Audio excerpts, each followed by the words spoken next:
Ok, du coup, merci Bruno. Donc bonjour à toutes et à tous, pour ceux que j'ai pas encore vus. Donc bienvenue pour cette 5e séance du Journal Club. Et aujourd'hui, on va parler un peu du colmatage. Du coup, j'ai choisi cette thématique parce que si vous suivez un peu vos actions de restauration, ou enfin du moins si vous y repassez de temps en temps, je pense que vous avez tous été confrontés au moins une fois à un site qui présentait un excès de colmatage post-restauration. Et ça, c'est vraiment un facteur qui est limitant pour l'atteinte du bon état. Ça apporte un certain nombre de dysfonctionnements sur nos sites et du coup, on va essayer d'en parler aujourd'hui. Donc, comme d'habitude, là, je vais faire une petite présentation, mais il ne faut pas hésiter à m'interrompre ou à poser des questions. Je sais que c'est pas facile en visio, donc levez pas la main, allumez votre micro et prenez la parole, comme ça, ce sera plus simple. Donc on va commencer par, une petite définition.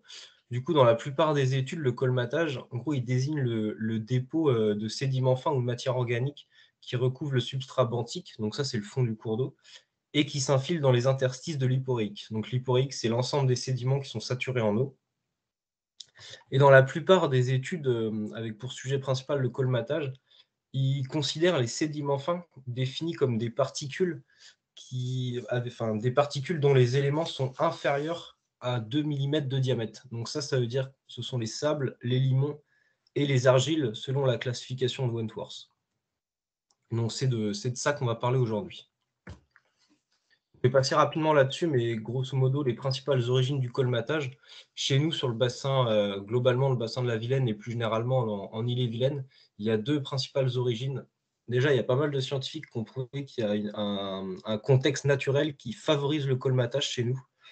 En fait, quand il y a un taux d'argile limoneux assez fort dans le sol et dans les berges, ben ça, c'est corrélé positivement avec le colmatage du fond du lit. En fait, il y en a pas mal qui disent que quand on a à peu près 50% d'argile et 50% de limon avec très peu de sable dans nos sols, et ben ça, c'est un facteur qui va favoriser le colmatage dans le fond du cours d'eau.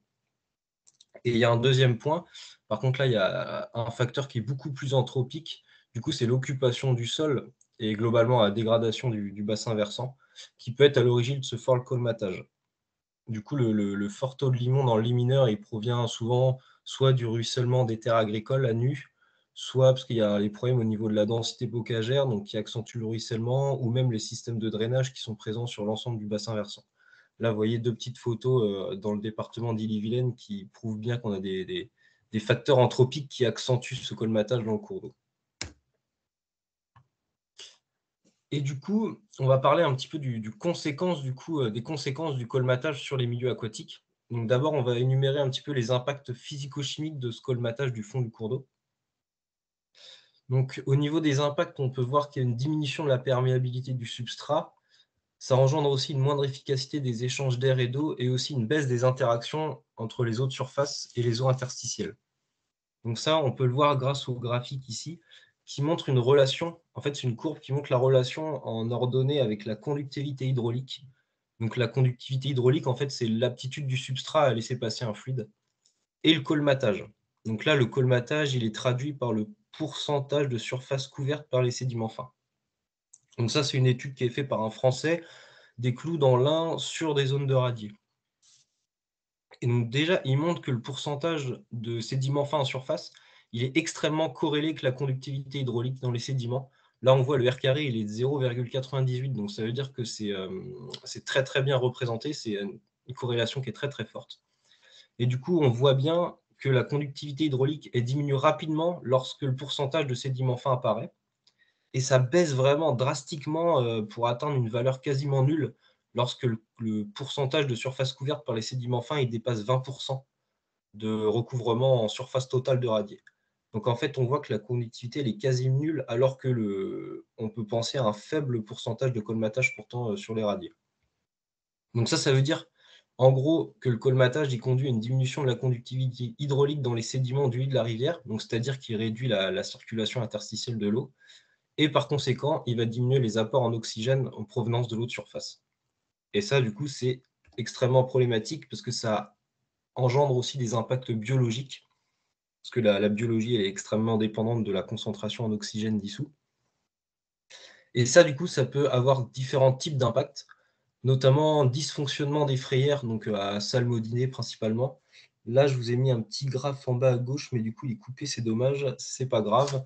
En gros, ça montrait qu'il y a des études qui ont été faites donc, par la Fédération de pêche des Pyrénées-Orientales, si je ne me trompe pas, qui montrait qu'en fait, la survie intragravellaire des œufs de truite, elle était extrêmement liée à la bonne oxygénation de la frayère.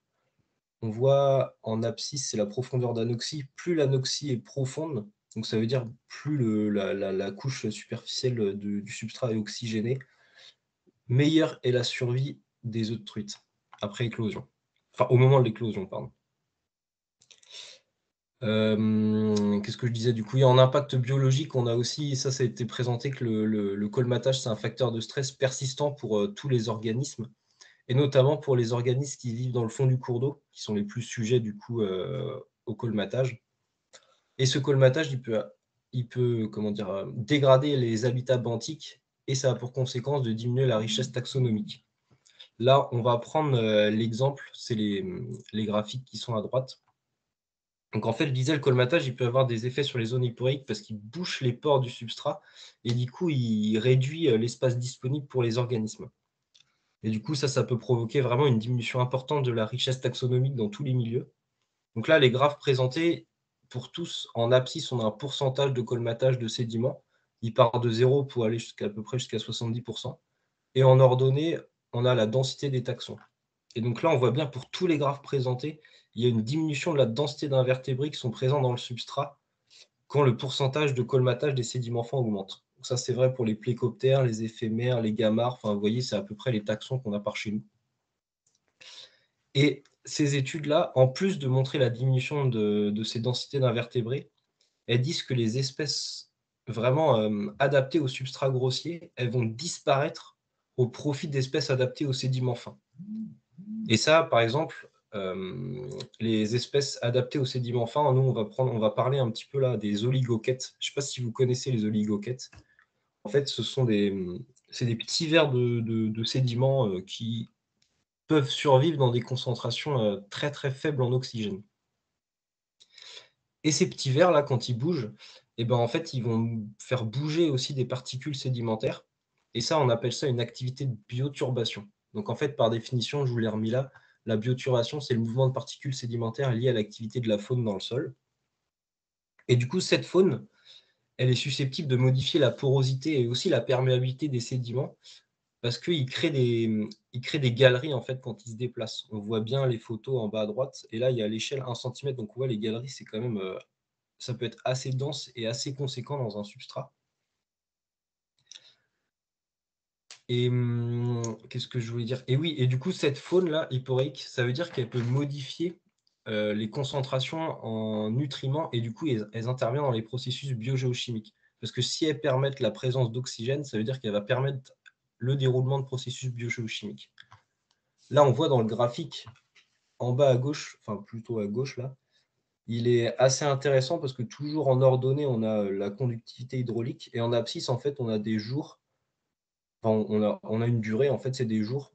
Et ça, c'est la conductivité hydraulique qui est relevée dans des sédiments fins. Fines sédiments, c'est sédiments fins, donc c'est sédiments hyper colmatés, assez compacts.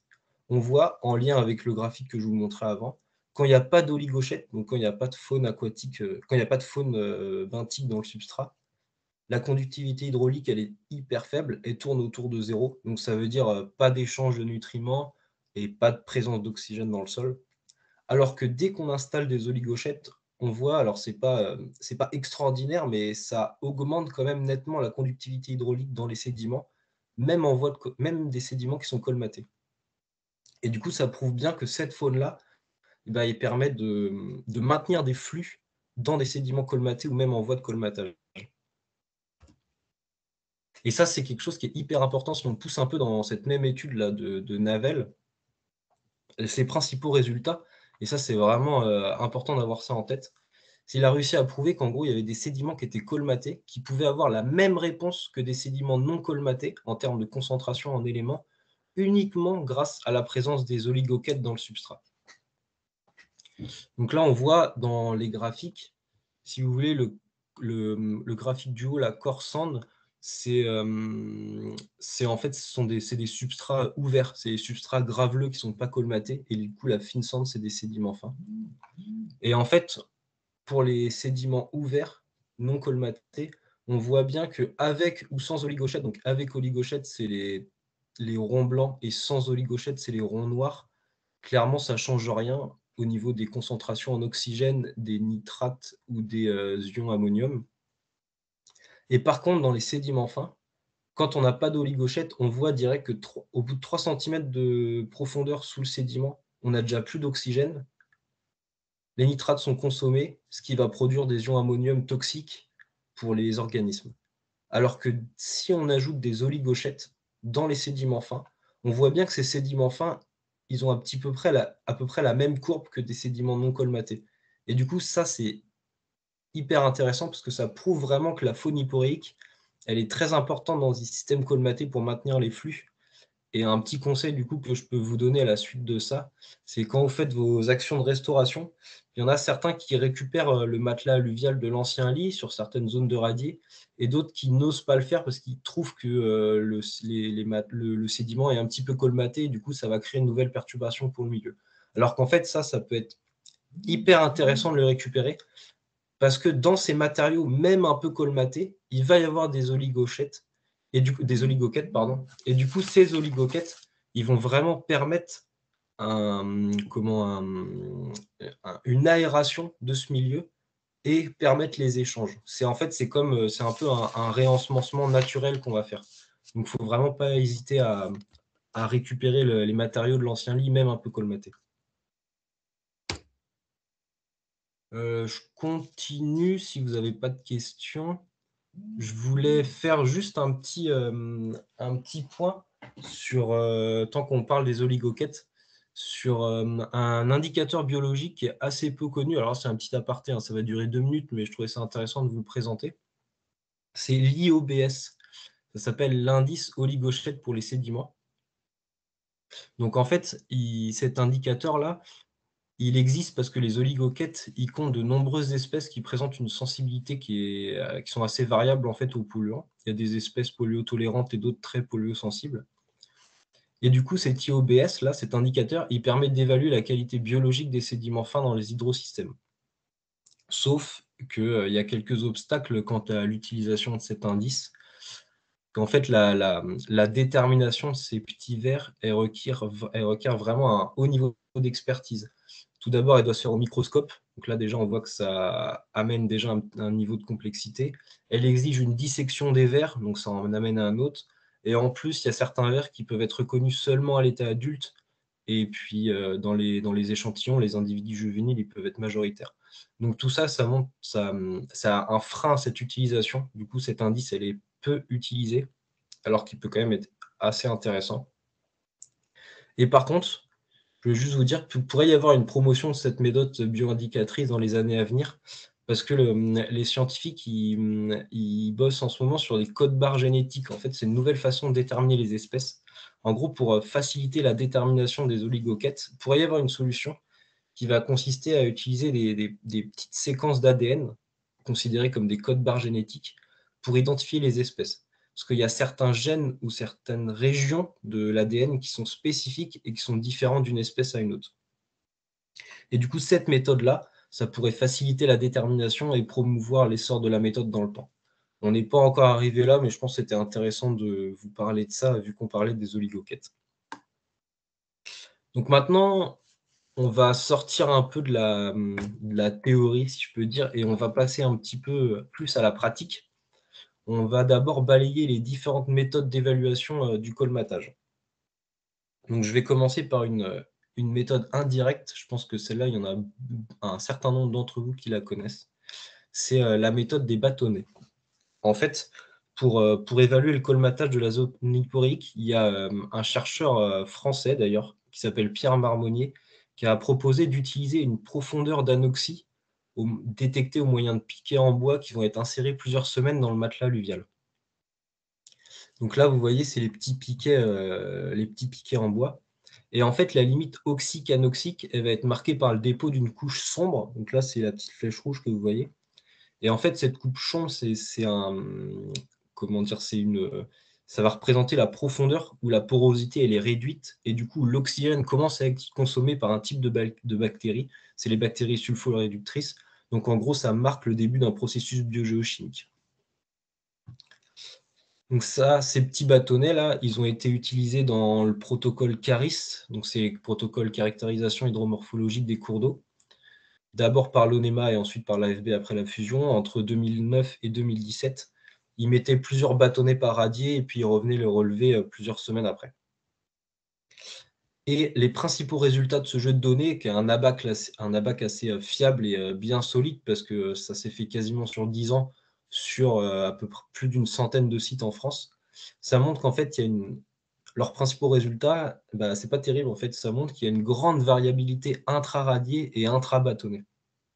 Donc quand je dis intra-radier, les principaux problématiques qui étaient relevées, c'était qu'en fait, il y avait des bâtonnets juxtaposés dans le même radier qui présentaient pas les mêmes niveaux d'hypoxie.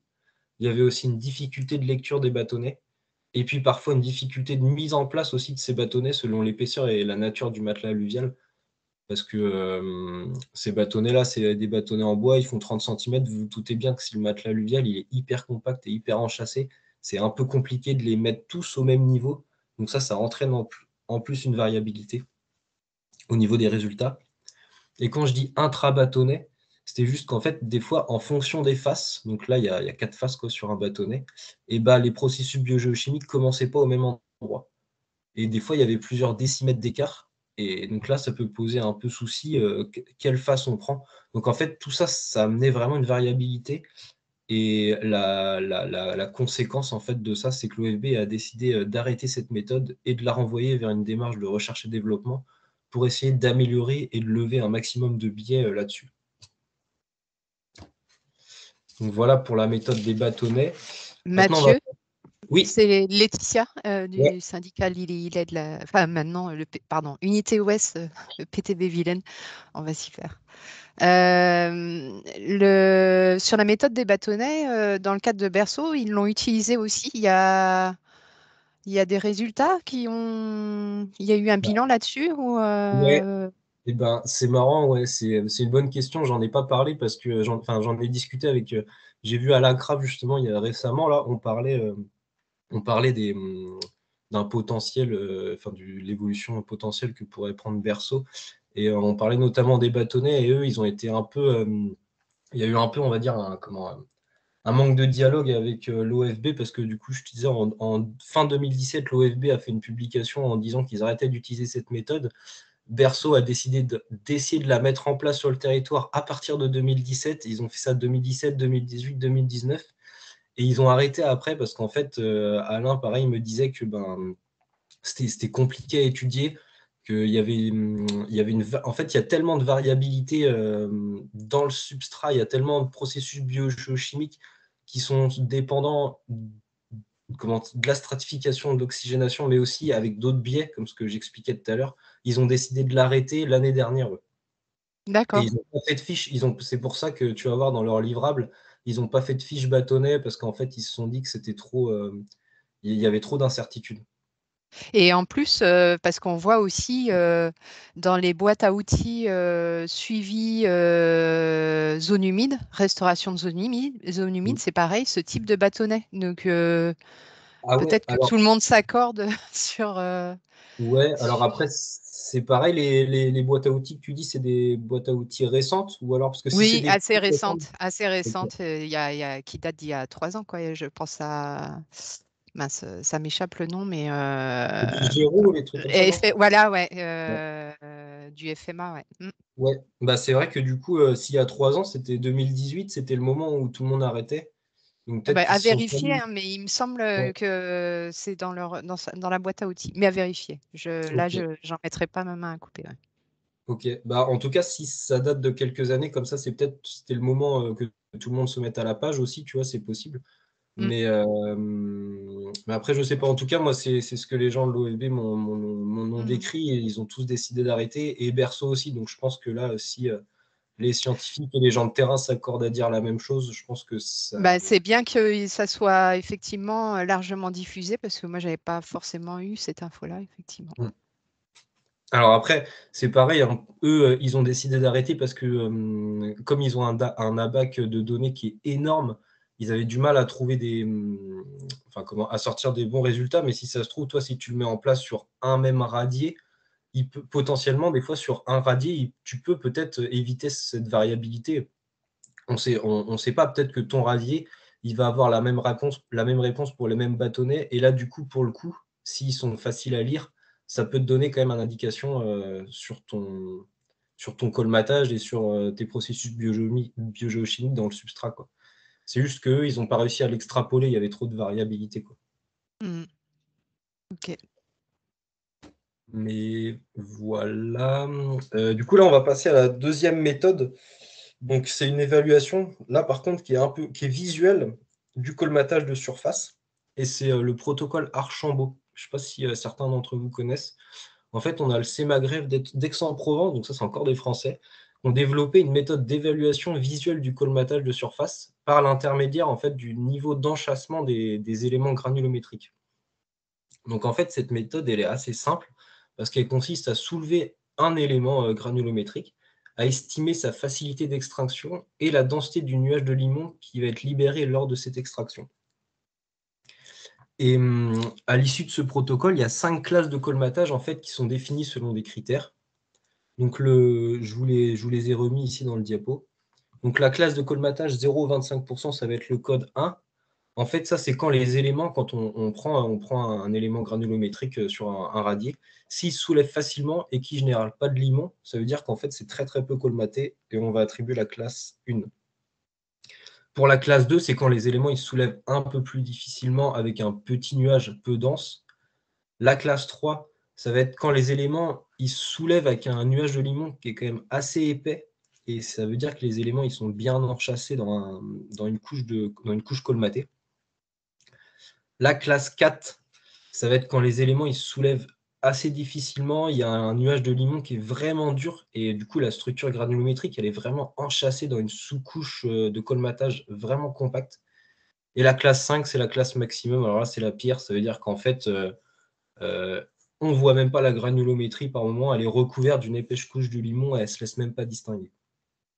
Donc en fait, ce protocole-là et ces estimations visuelles, c'est une méthode qui est vraiment largement utilisée par la plupart des opérateurs rivières, que ce soit des techniciens rivières ou même aussi dans des études un peu plus poussées sur les cours d'eau. Mais le gros problème, c'est qu'elle reste quand même assez subjective. Là, vous voyez, on parle de la tête d'un nuage de sédiments fins, donc c'est pas évident. Il peut y avoir un biais opérateur parce que cette sensibilité va dépendre vraiment de comment l'observateur il classe, enfin, comment dire, comment lui il considère que le nuage de limon il est épais ou pas.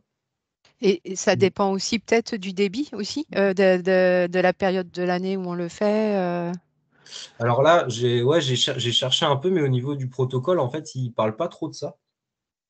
Donc, Parce ouais. que ça peut dépendre. Il y a des zones, ouais, je sais pas, des zones plus, enfin, en période de bas débit, voilà, avec des zones de dépôt qui se font, et puis tu reviens en période hivernale, il n'y a plus rien, quoi. Bah ouais, ouais, ouais. Après souvent, les études sur les cours d'eau, on ne le fait pas trop l'hiver, on va le faire plutôt au Mm. printemps, automne.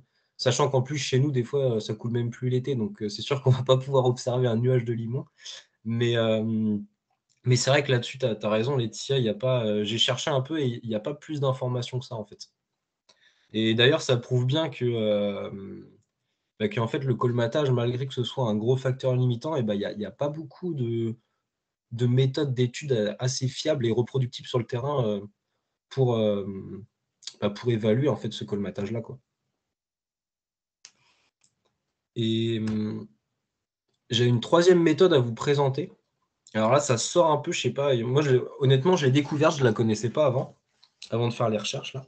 C'est une méthode là qui est vraiment une évaluation directe du colmatage, ça s'appelle le carottage cryogénique. Alors en fait, ce carottage cryogénique là, il a été développé aux États-Unis dans l'objectif principal de quantifier les sédiments fins interstitiels et aussi d'étudier leur distribution spatiale, pardon, non, je reprends mes mots, pardon, pour étudier leur distribution verticale dans la colonne du matelas alluvial. Et puis cette technique, elle permet aussi plein d'autres choses. Elle peut caractériser les éléments granulométriques dans les sédiments. Et ils s'en servent aussi des fois pour étudier un petit peu la reproduction des saumons dans leur frayère ou alors pour quantifier des invertébrés du substrat. Enfin, elle peut servir à plein de choses. Et en gros, je vais vous expliquer, là où on voit le schéma à gauche, je vais vous expliquer le principe. C'est qu'il y a une aiguille, une grosse aiguille qui est enfoncée au maximum dans le matelas alluvial. Et elle est reliée à une bonbonne d'azote liquide. On la voit ici, la bonbonne sur la photo dans le cours d'eau. Et en fait, l'aiguille, elle va injecter de l'azote liquide qui va geler instantanément, comme c'est quelque chose à moins 70, moins 80 degrés. Et du coup, elle va fixer tout ce qu'il y a autour d'elle dans un rayon de plusieurs centimètres. Là, on voit, ça, c'est l'aiguille cryogénique. Et ça, c'est le gars, là, il a retiré son carottage dans le matelas alluvial. Et l'avantage de cette méthode, c'est qu'en fait, on ne perd pas un seul sédiment. Et du coup, la composition du substrat, elle peut être étudiée précisément comme son taux de colmatage à différents niveaux dans la colonne du matelas alluvial et pas seulement en surface. Là, on voit, je vous ai mis en haut à droite une petite photo issue d'un carottage cryogénique. On voit carrément les autres saumons là dans la frayère. Et du coup, ça leur permet de retenir à la fois des cailloux assez grossiers et aussi toutes les particules de sédiments fins. Et un point qui est intéressant, ce que je vous disais, donc ça permet de voir vraiment le taux de colmatage à tous les niveaux de la colonne des sédiments. Quand on regarde le tableau en bas à droite, en fait, comment dire, là, c'est à différentes zones de radier, c'est des stations. Et ils ont étudié le colmatage dans les 15 premiers centimètres du substrat, donc 0,15, et ensuite entre 15 et 30 centimètres de profondeur, via la méthode du carottage cryogénique. Et ce qui est assez intéressant, c'est qu'en fait, on voit que le colmatage dans la colonne de sédiments un peu plus profonde, 15-30, il est toujours plus élevé que le colmatage superficiel. Ça, c'est vrai pour tous les sites, et c'est vrai pour alors je ne vais pas compter, là, je m'y prends de court, mais grosso modo, ils ont dû faire entre 60 et 70 relevés. Et ça, c'est intéressant d'avoir ça en tête parce que ça veut dire que l'estimation visuelle qu'on pouvait faire tout à l'heure avec le protocole Archambault, c'est vraiment un nuage de limon en surface. Et du coup, il aura tendance toujours à sous-estimer le colmatage interstitiel qu'il y a dans la colonne un peu plus profonde des sédiments. Et voilà, cette histoire de vous montrer ça, parce que je ne vais pas faire non plus trop la promotion de cette méthode, parce que c'est quand on lit les publications, c'est un peu, on va dire, le cliché des États-Unis. C'est une méthode déjà qui est bien chère, vraiment lourde à mettre en place, assez chronophage, et clairement, elle est destructrice, hein, parce que ça crée des gros trous dans les radiers, ça gèle tout ce qu'il y a autour, donc ça veut dire que toute la vie biologique est perturbée, non seulement autour de l'aiguille, mais aussi sur un rayon un peu plus grand, parce que l'azote liquide, ça a vraiment des impacts sur la vie biologique. Donc cette méthode-là, pour nous, en tout cas, elle semble quand même impossible à utiliser sur le long terme et à grande échelle pour suivre le colmatage des cours d'eau, même si quand même elle apporte des informations, là, pour le coup, qui sont très précises sur le colmatage et la composition du matelas alluvial. Je ne sais pas si vous avez des questions sur cette technique, sinon on va passer à la dernière partie de la présentation. Non, je vais continuer du coup. Là, donc cette dernière phase, là, maintenant qu'on a vu un petit peu comment on étudiait le colmatage, je voulais énumérer et voir avec vous un peu, j'ai trouvé trois moyens principaux pour essayer de réduire directement le colmatage lors des actions de restauration. Parce que je vous disais tout à l'heure, c'est vraiment un facteur qui est limitant. Et dans les restaurations, nous, il faut vraiment qu'on réussisse à relancer la fonctionnalité des écosystèmes, notamment en tête de bassin versant. Donc, il faut vraiment tout faire pour essayer de limiter le colmatage. Donc, la thématique numéro 1, j'ai choisi une action au sein du liminaire. Donc, en fait, c'est une action directe qui va consister à limiter les apports de fine lors de la recharge. Donc ça, c'est vraiment une action directe qu'on peut faire dans le cours d'eau. Mon principal conseil, vraiment, ça va être d'éviter d'avoir des gammes zéro dans la recharge. Parce que déjà, les particules fines, elles arrivent d'elles-mêmes dès les premières crues, et puis surtout bien assez vite comme ça, au vu de l'état de dégradation des bassins versants en Ille-et-Vilaine. Donc il faut vraiment, franchement, éviter d'en rajouter dès la restauration.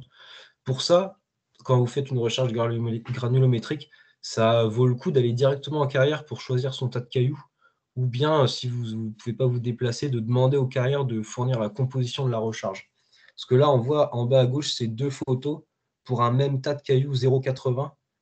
Et clairement, on voit que si vous prenez dans ce tas-là ou dans ce tas-là, bah, ce n'est pas la même quantité de sédiments fins. Il y a beaucoup de sable, de découverte ici, et du coup, ça va se retrouver directement dans le cours d'eau, et ça risque d'accentuer le colmatage sur les radis et en aval. Donc franchement, ça, c'est pas terrible. Et ce que je vous disais, ma deuxième remarque, c'était de pouvoir demander aux carrières de fournir la composition de la recharge, parce que là, c'est un exemple réel. C'est ce que moi, c'était une erreur que j'avais faite quand j'avais commencé à être technicien. J'avais voulu mettre une gamme granulométrique 0,80, un peu, qui passe un peu partout dans un cours d'eau. Et en fait, au fur et à mesure que les camions arrivaient, j'avais l'impression que c'était pas la même, enfin, comme s'ils n'avaient pas pris dans le même tas de cailloux, quoi. Et en fait, quand j'ai demandé la fiche composition à la carrière, et bah, pour un même tas 0,80, des fois, ça sortait à 1 cinquième de 0,6, 2 cinquièmes de 6,10 et 2 cinquièmes de 10,80. Et l'autre, qui semblait plus équilibré, on avait du 0,10 et après, à équivalent, du 20,40 et du 40,80. Et on voit bien que dans cette première colonne-là, le 0,10, globalement, c'est ce qui va arriver bien souvent tout seul et de lui-même, après la restauration, apporté lors des crues avec le transport sédimentaire naturel. Et du coup, c'est quand même dommage de mettre plus de la moitié dans notre charge de ça et d'avoir une grosse variabilité en 10,80. Alors qu'ici, on a une recharge qui est un petit peu plus équilibrée, qui a toutes les gammes granulométriques en pourcentage à peu près équivalentes. Donc, il faut vraiment faire attention à la gamme que vous ramenez. Donc ça va être mon premier conseil. Ensuite, je voulais vous parler un petit peu, donc là, c'est les actions indirectes au cours d'eau. Ça va être des actions plus hors lit mineur. Donc, ce que j'ai appelé réduction du colmatage, entre guillemets, à la source. C'est vraiment, avant d'intervenir sur le lit du cours d'eau, on va essayer de réduire l'apport direct de colmatage dans le lit. Donc ça peut se faire par différentes méthodes. Déjà, on peut agir sur les fossés de bord de route. Donc soit avec des systèmes de ralentissement des écoulements, soit carrément déconnecter ces fossés de bord de route, ou bien essayer de faire en sorte de modifier leur gestion.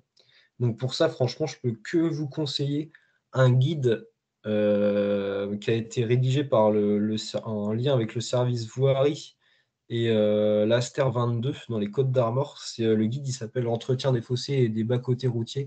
Franchement, il est super bien fait et il parle un petit peu de tout ce qui est l'alternatif au curage. En fait, ils vont vous expliquer des systèmes de curage au tiers inférieur, des systèmes de curage en alternance, en laissant en fait des segments curés et d'autres non curés dans les fossés, voire même expliquer aussi les avantages de l'arrêt du curage sur certaines communes. Donc en fait, il est vraiment intéressant et je vous conseille franchement de le lire ou de le faire passer au service voirie, ou des fois, si jamais il y a des agents communaux qui s'interrogent un peu sur le temps qui passe à curer les fossés, ou vraiment qu'est-ce que ça apporte, et ben, ça peut vraiment être un guide intéressant à lire. Et sinon, bah, il y a plein d'autres actions, hein. Je mettais pour éviter, on peut comment essayer de dédrainer les parcelles, donc soit supprimer les drains enterrés ou rembler les fossés drainants. On peut aussi déconnecter les drains dans des zones tampons artificielles, dans des mares, dans d'autres secteurs. Je vous ai mis restaurer les zones humides. Bon, là, c'est un peu global, hein, vous allez me dire, mais je pense globalement, on peut essayer de restaurer des zones d'expansion de crue pour le dépôt de ces matières en suspension en période de débordement des cours d'eau. Tout ce qui se dépose dans les plaines alluviales, c'est toujours ça qui se déposera de moins dans le fond du cours d'eau. Et puis après, voilà, je vous ai listé plein d'autres petites actions en dehors du lit mineur qu'on peut faire pour diminuer le colmatage dans le cours d'eau. Et j'ai rajouté aussi supprimer les obstacles à la continuité, parce que du coup, ces obstacles-là, ces ouvrages en travers, ça crée une perturbation du transit sédimentaire et du coup une accentuation du colmatage en amont. Donc là, pour imager un peu mes propos, je vous ai mis 2 petites photos. Donc là, la photo de gauche, c'est une photo qui a été prise à Ivignac, justement, dans les Côtes d'Armor. Eux, ils font beaucoup d'actions hyper intéressantes comme ça sur les fossés. En fait, si vous voulez, avant, cette parcelle-là, elle était à niveau de la route. Il y avait le fossé ici qui se prolongeait et qui se jetait directement dans le cours d'eau. Et du coup, ce qu'ils ont fait, en prenant des cotes assez précises et en fonction de la pente, après l'entrée de champ, ils ont carrément coupé le fossé, ils ont déblayé toute la zone pour arriver avec des berges basses au cours d'eau. Ils ont déblayé la zone pour faire en sorte de reboucher le fossé et qu'en fait, au lieu que les écoulements ils continuent dans le fossé et qu'ils jettent directement dans le cours d'eau, et ben en fait, ils passent dans la zone déblayée, c'est un peu une zone humide en fait, qui va servir de tampon avec des écoulements diffus. Il n'y a pas de zone préférentielle, hein, ça va s'étaler, ça va essayer de se filtrer en fait. En plus des matières en suspension, il y aura aussi tout ce qui est nitrate ou phosphore qui pourra être filtré par cette bande enherbée et ça pourra se rejeter au cours d'eau un petit peu moins, avec des concentrations un peu plus faibles que s'il y avait le fossé directement connecté, quoi.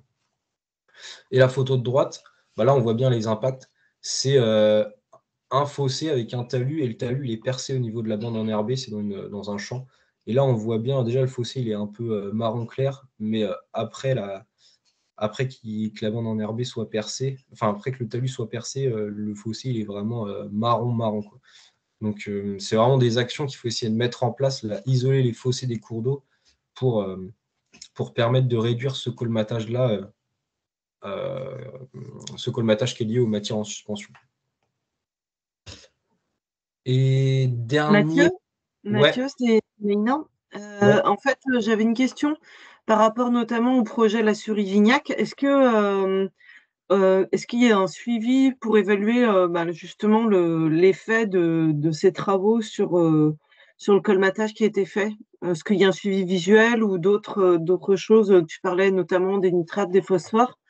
Du coup, est-ce qu'il y a des choses qui ont été mises en place pour essayer de mesurer l'impact des travaux sur le fonctionnement du cours d'eau? Alors, pas à ma connaissance, parce que du coup, j'ai fait la visite aussi avec c'est François Bontemps, en fait, le technicien rivière du secteur qui a géré ces travaux-là. Ouais, Et, bonjour à tous. Je peux répondre si tu veux. ah oui, bah vas-y, François, c'est carrément mieux, réponds à ma place. Merci, tu me sauves. En fait, cet aménagement s'est fait sur une opportunité assez rapidement en cours de programmation annuelle. Et du coup, on n'a pas eu le temps de programmer un état initial, en fait. Ce qui fait que le suivi avant-après est compliqué à faire. Voilà. Ok, merci. Merci, François. Du coup, je vais passer à la dernière phase, si vous avez, à moins que vous ayez d'autres questions sur les actions indirectes. Non, du coup, je voulais parler d'un dernier point qui était intéressant. Donc, on a parlé des actions ligne mineure, des actions hors ligne mineure, mais je pense que c'est important de parler aussi des précautions à prendre en phase chantier pour limiter le colmatage. Parce que, en fait, pour aider les entreprises de travaux à limiter l'impact de leur chantier sur les milieux aquatiques et globalement sur la biodiversité, il y a l'AFB qui a publié en 2018 un guide de bonnes pratiques environnementales. Là, je vous ai mis la page de couverture à droite. En fait, l'idée de ce guide national, c'est d'éviter, ou à défaut de réduire, hein, tous les potentiels impacts négatifs lors des chantiers sur le milieu naturel. Parce il y a vraiment un certain nombre de, enfin, il y a un certain nombre de points de vigilance à avoir en fait en phase chantier pour éviter toutes les perturbations qui sont liées aux travaux et qui peuvent être de différentes sortes, hein. Là, comme ça, on peut penser à la limite, enfin, du coup, limiter le départ des matières en suspension, pouvoir filtrer ces départs en suspension ces matières en suspension lorsqu'elles sont parties, penser au lieu de stockage des hydrocarbures, enfin, plein de choses différentes. Et du coup, je vous mettais ce guide, il est un peu long, mais il a vraiment l'intérêt d'être très, très exhaustif. Et du coup, vous pouvez piocher les informations dans les paragraphes concernés selon le type de travaux mis en place et selon ce qui vous intéresse. Là, j'ai pris un exemple. Par exemple, ce guide-là, il va décrire notamment les dispositifs de filtration qui peuvent être utilisés en aval immédiat des points de rejet pour minimiser du coup le colmatage et le départ des matières en suspension. Donc, les points de rejet, ça peut être soit des sorties de bus, des sorties de fossés, des surverses de merlon, après un drain, enfin, plein de choses différentes. Et globalement, ce guide, il dit qu'il faut quand même préférer les tapis de granulats à tous les autres types de filtres, parce que les autres types de filtres, ils sont vraiment moins efficaces et ils peuvent engendrer aussi des processus d'érosion sur les côtés ou en aval. Du coup, si on prend le cas particulier d'un tapis de granulat grossier, en bas à gauche, on voit il y a des rapports de forme qui sont indiqués pour le filtre à granulat en fonction du tuyau, de la longueur et de la largeur du dispositif. Donc là, en fait, ce qui est en gris, c'est le filtre à cailloux, en fait. Et du coup, il vous donne voilà, des ordres de grandeur à respecter. Bon, après, c'est adapté au cas par cas, mais ces ordres de grandeur-là, c'est pour une filtration optimale en fonction du diamètre du tuyau qui est rejeté. Et en plus, ce qui est intéressant, c'est qu'il nous donne des exemples du dimensionnement des dispositifs filtrants en fonction du dispositif de rejet, et notamment les diamètres minimaux des gradulats adaptés en fonction du débit ou du diamètre du rejet, pour avoir en fait une filtration optimale des matières en suspension. Donc là, c'est un des exemples que j'ai choisi pour vous montrer dans le guide, mais il y en a plein d'autres. Et franchement, je trouve il est assez intéressant, quoi, parce qu'on sous-estime souvent l'impact des travaux au niveau du colmatage en aval. Donc, donc voilà, j'ai terminé ma présentation. J'espère que ce n'était pas trop dense. Je ne sais pas s'il y a des questions ou s'il y a des thématiques sur lesquelles vous voulez qu'on revienne un petit peu, parce que j'ai l'impression d'avoir été un peu rapide là.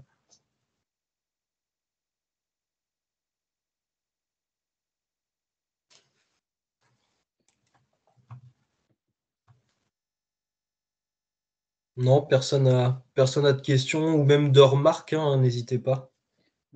Moi, du coup, Maxime. Si Mathieu, bonjour, ouais, c'est Florian. Du coup, j'ai juste une petite observation concernant en fait tes premières slides là, sur les pourcentages de colmatage. Notamment, tu évoquais finalement une perte des écoulements interstitiels dès la classe, on va dire, de 0 à 10, 15. Ouais, c'est ici, ouais. C'est De ici. surface couverte en sédiments. Et finalement, on voit que dans tous les protocoles d'évaluation, on est plutôt sur déjà des classes 0,20. Et j'ai envie de dire, bah, c'est déjà perdu.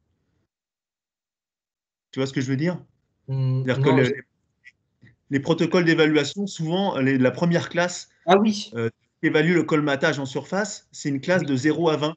Et finalement, oui, on se rend compte qu'il faudrait avoir une évaluation beaucoup plus fine. oui, oui, j'ai compris, je viens de comprendre, ouais.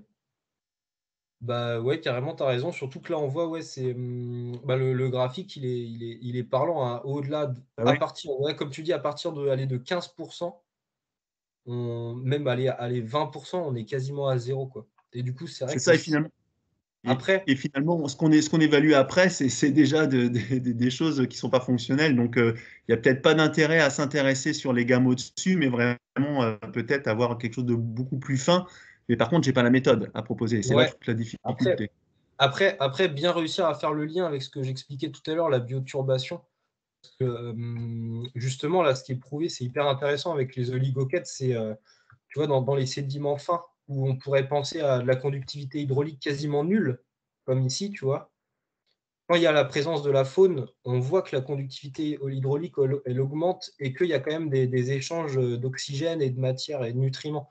Donc, en fait, ce graphique-là, évidemment, la classe 0,20, comme tu dis, au-delà, pour les autres classes, la conductivité hydraulique, elle est quasiment nulle, mais faut essayer de ne pas oublier aussi, dans certains endroits, l'activité de la faune qui pourrait permettre d'augmenter cette conductivité hydraulique-là, malgré le colmatage de surface, quoi. Oui, c'est vrai.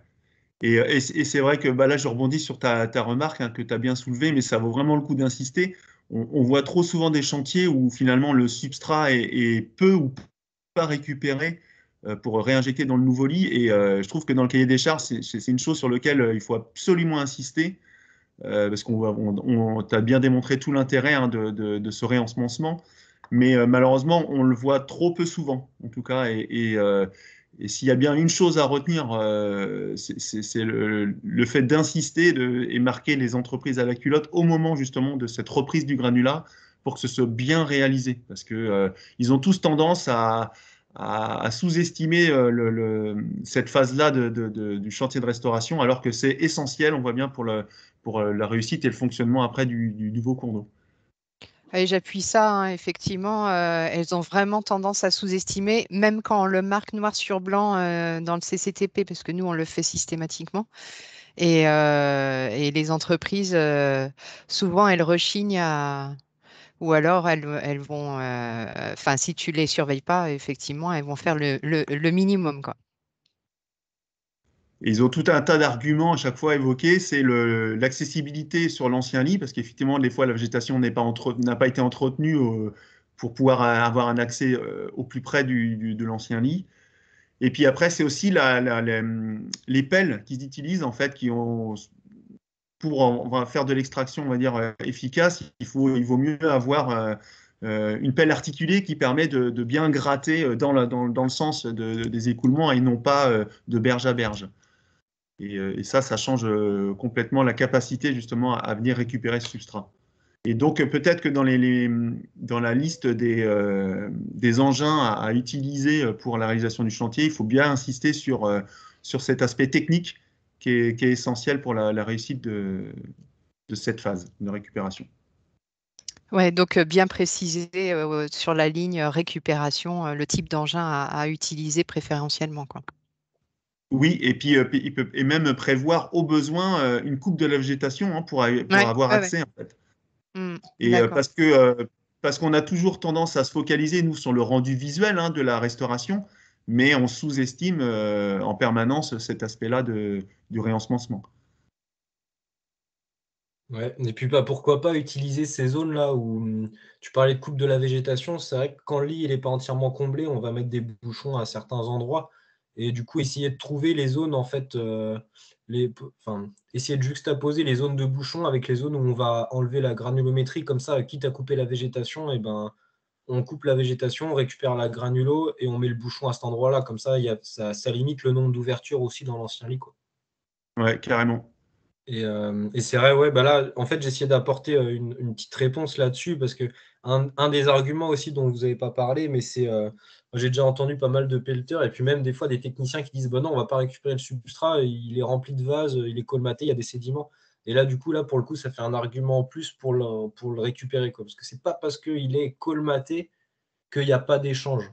C'est ça, en fait, qui est vraiment important à retenir, quoi.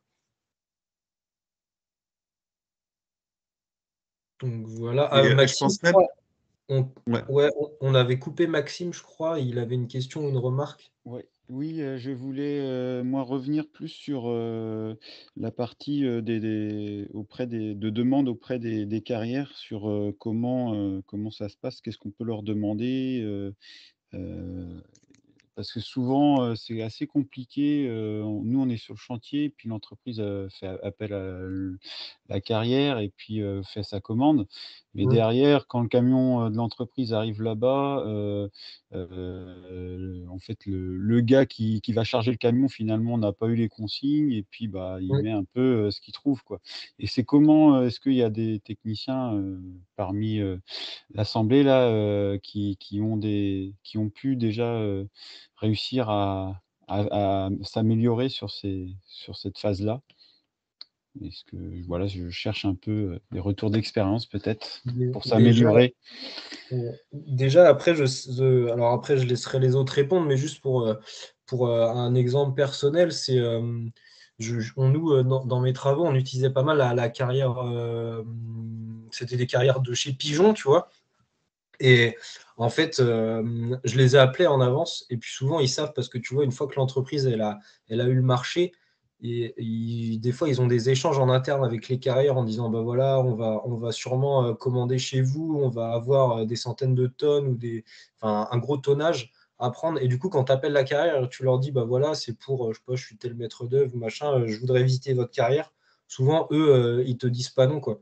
Genre, enfin, moi, je sais qu'à chaque fois, ils m'ouvraient les portes, et un peu avant les chantiers, quelques jours avant, quand je savais qu'il n'y allait pas trop avoir de tir ou que les tas de cailloux n'allaient pas trop bouger, et bah, je faisais une visite, ça durait 10 minutes. Je leur demandais de me montrer les 3-4 tas de cailloux. En fait, souvent, il y avait le responsable des travaux aussi qui était là.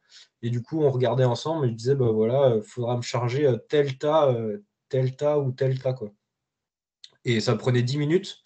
Et franchement, j'ai jamais eu aucun refus dans les carrières, quoi. Donc après, je sais pas comment les autres s'y prennent, mais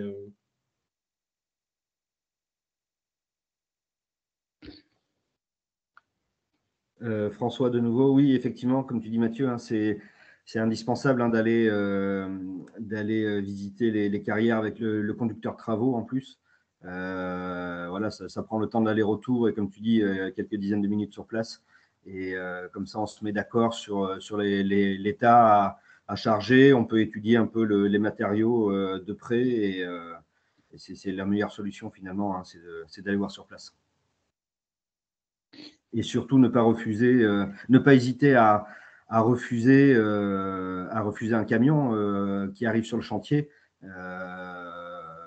Monter dans la benne, regarder ce qu'il y a, s'ils ne sont pas plantés, parce que ça arrive aussi. Hein, ça peut arriver de refuser un camion quand il arrive sur le chantier, il ne faut pas hésiter.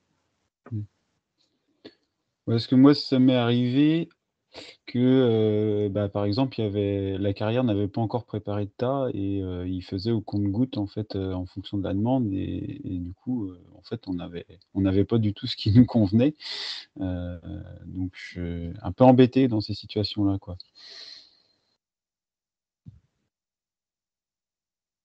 Quand tu dis au compte-gouttes, c'est en fait ils n'avaient pas de tri, ils n'avaient avaient pas du en tout ce avance, en fait. que, en fait, ils avaient pas du tout ce que je voulais, en fait. Et donc là, ouais, comment on va faire?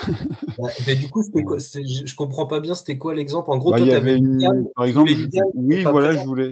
je voulais une gamme bien particulière, voilà, du 150-200 et puis finalement, ils n'avaient pas que du 150-200, ils avaient du 0-200, quoi. Ah ouais. Alors, ce qui peut être fait aussi, ce que j'ai fait à plusieurs reprises, c'est de demander un mélange en fait. Quand tu crées ta place de dépôt sur ton chantier, tu peux faire livrer 2 voire 3 gammes de calibres différents et demander au pelleteur de les mélanger sur la place de dépôt. Et là, tu peux obtenir un mélange, le mélange désiré. Ou carrément mélanger dans la benne le chargeur à la carrière. Il peut éventuellement, avec son chargeur, taper dans deux tas différents. Voilà. Et sinon, pas hésiter à changer de carrière, hein, demander aux responsables à l'entreprise titulaire du marché des travaux de changer de carrière s'il n'y a pas ce que tu veux dans celle où ils ont l'habitude d'aller, quitte à faire quelques kilomètres de plus. Ok, merci.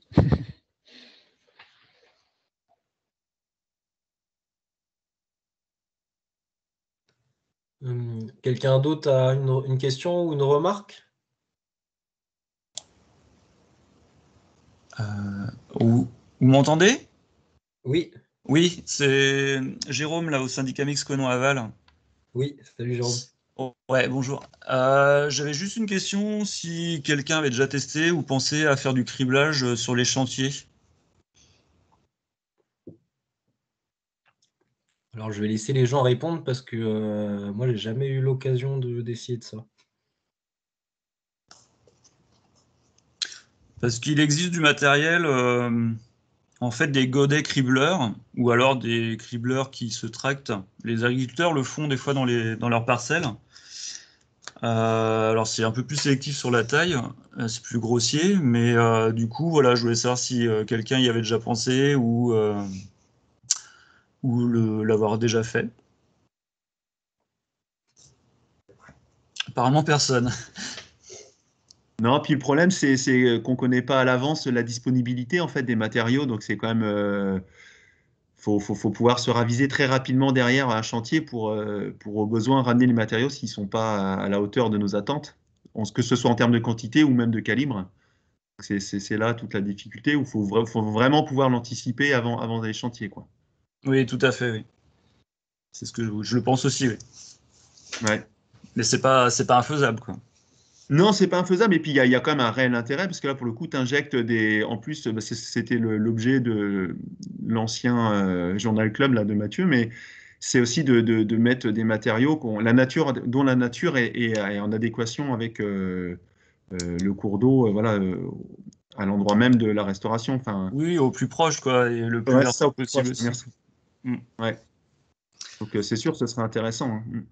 Bah après, moi j'ai eu l'occasion, parce que l'agriculteur a fait du criblage, mais c'est ce que je dis, c'est que voilà, la taille était vraiment calibrée aussi, quoi.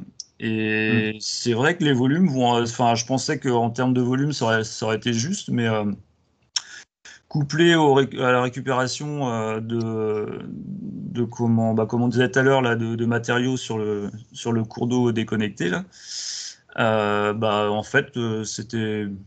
En termes de volume, il y avait vraiment ce qu'il fallait, quoi. Ouais, ça dépend des territoires, effectivement. Il y a des Oui, zones oui, où après, ça dépend des sites. Enfin, voilà, il y a plein de choses à prendre en compte en amont, effectivement. Et c'est intéressant, c'est vrai. C'est peut-être une piste sous-estimée aujourd'hui. Moi, je trouvais ça intéressant et en termes de côté vertueux, enfin voilà, de nos travaux, quoi. Mais bon, Oui. après, c'est chacun ses choix, quoi. Oui, non, puis mais c'est pas transposable partout, mais là où c'est faisable, c'est vrai que c'est une piste intéressante. Faut pas la négliger.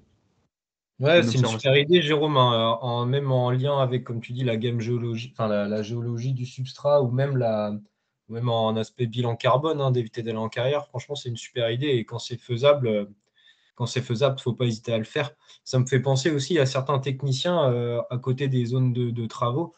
Tu sais, ils n'hésitent pas à demander aux exploitants s'ils peuvent récupérer leurs pierres de champ. Oui, On les voit pierres des de fois, champ, ouais.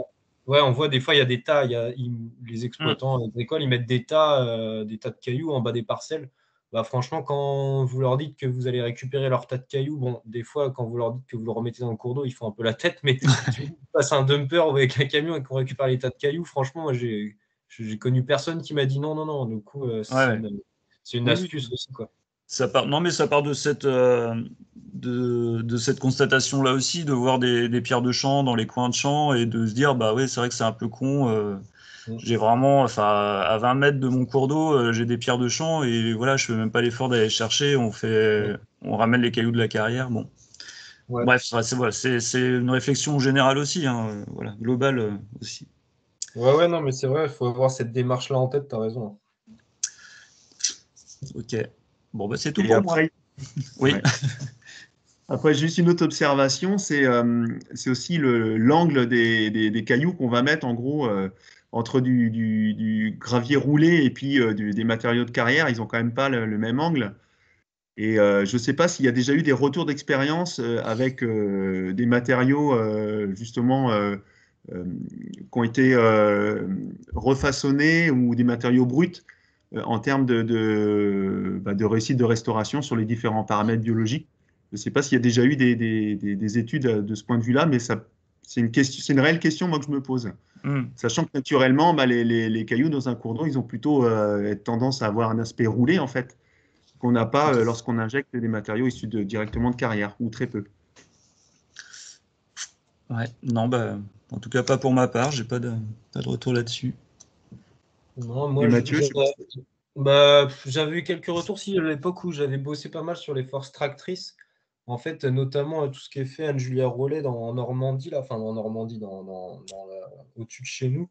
C'était juste que au niveau de la capacité de mobilisation des matériaux, on avait tendance à le surestimer parce qu'en fait, les matériaux roulés, comme tu dis, les cailloux naturellement dans le cours d'eau, comme ils sont roulés, ils ont moins d'accroche, donc ils vont se déplacer plus facilement dans le fond du lit que des matériaux hyper anguleux. Et du coup, pour un même poids, en fait, pour une même masse volumique, en fait, parce que c'est ça, les cailloux anguleux de carrière vont se déplacer moins facilement que des cailloux, des graviers roulés naturellement présents dans le cours d'eau, quoi. C'était le seul retour que j'avais, moi. Après, c'est de la physique, en fait, c'est hyper logique, hein, ce que je dis, j'apprends rien. Mais j'ai pas d'autre retour que ça, quoi.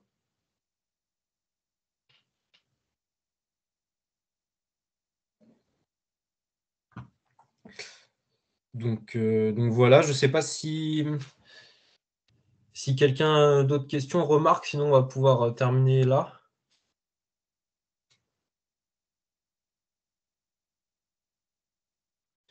Non, écoutez, j'entends plus personne, donc je pense qu'on a terminé. Écoutez, ça va être comme d'habitude. Merci à tous d'avoir participé. Vous pouvez retrouver, si jamais il y en a qui sont arrivés en retard, je remercie encore Bruno pour l'enregistrement. Comme d'habitude, on ne change pas une équipe qui gagne, donc je vais envoyer ça au Creseb et puis vous retrouverez le diapo, la visio et et les références bibliographiques si jamais vous voulez regarder quelques études un petit peu plus poussées. Vous retrouverez tout ça sur le site du CRECEB d'ici quelques jours. Donc voilà, merci à tous. Bruno, je te laisse arrêter